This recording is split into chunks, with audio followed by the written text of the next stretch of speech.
ரொம்ப பிரசித்தமான ஊர். வரப்பிரசாதியான பெருமாள், அண்ணனான பெருமாள். அண்ணன் பெருமாள் அண்ணன் பெருமாள்னு கேள்விப்பட்டிருப்பீங்களே. திருவள்ளக்குளம்னு க்ஷேத்திரத்துக்கு பேர். அண்ணன் பெருமாள்னு சொல்றது திருவேங்கடமுடையானுக்கு அண்ணன். சாதாரணமாக ராமன் அண்ணன் லக்ஷ்மணன் தம்பி கேள்விப்பட்டிருக்கோம், பலராமன் அண்ணன் கண்ணன் தம்பி கேள்விப்பட்டிருக்கோம். ஆனால் அர்ச்சையிலே சுவாமி கோவிலில் இருக்கிற பெருமாளுக்கு கூடவா அண்ணன் தம்பி உண்டு?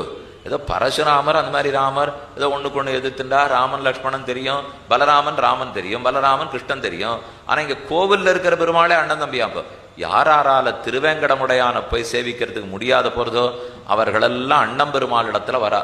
இது ரொம்ப வரப்பிரசாதியான பெருமாள். சின்ன திருக்கோலம், நின்ன திருக்கோலம். திருவள்ளக்குளத்துள் அண்ணா ஆழ்வார் பிராசாய்க்கிறார். கல்லால் கடலை அணைகட்டி உகந்தாய் நல்லார் பலர் வேதியர் மண்ணிய நாங்கூர் செல்வா திருவள்ளக்குளத்து உறைவானே எல்லா இடரும் கெடுமாறு அருளாயே என்று 4ஆம் 10 7ஆம் திருமொழியில் ரொம்ப ஆச்சரியமா பாடியிருக்கார். கண்ணார் கடல் போல் திருமேனி கரியாய் நன்னார் முனைவென்னி கொள்வார் மண்ணு நாங்கூர் திண்ணார் மதுள் சூழ் திருவள்ளக்குளத்துள் அண்ணா அடியேன் இடரை களியாயே. என்னுடைய இடர்களையெல்லாம் தேவரீர் போக்கி கொடுக்க வேண்டும். ஊருக்கு பேர் என்ன? திருவள்ளக்குளம். அப்படின்னா வெள்ள, வெள்ளை. ஸ்வேத புஷ்கரணி.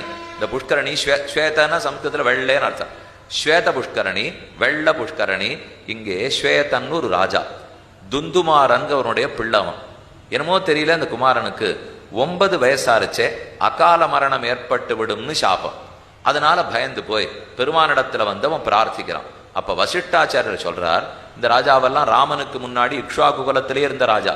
வசிஷ்டர் சொல்றார், 1 மாசம் இந்த திருவள்ளக்குளத்துக்கு போங்க, அங்க போய் தீர்த்தமாடி 1 மாசம் தபஸ் பண்ணு, பெருமாள் கண்டிப்பா ரட்சித்து விடுவார் என்று சொல்ல, அதை ஐப்பசி மாசத்து சுக்லபக்ஷ தசமியிலேருந்து ஆரம்பிச்சு கார்த்திகை மாசத்து சுக்லபக்ஷ ஏகாதசி வரைக்கும் 1 மாசம் தபஸ் பண்ணியிருக்கான். பெருமான் அவனுக்கு நன்கு காட்சி கொடுத்து அவனுடைய ஆயுள் பாவம் நீடித்திருக்கும்படிக்கு, அவருக்கு எந்த கட்டமும் வராதபடிக்கு நல்ல ஆயுஷ கொடுத்தான், ரட்சித்து கொடுத்தான்னு சரித்திரம். அதுதான் இந்த ஸ்வேத புஷ்கரணியிலே ஸ்ரீனிவாச பெருமாள். திருவள்ளக்குளத்து அண்ணம் பெருமாள், அண்ணம் பெருமாள்வா திருநாமம் ஸ்ரீனிவாச பெருமாள் நின்ன திருக்கோலத்தில் எழுந்தருளி உள்ளார்.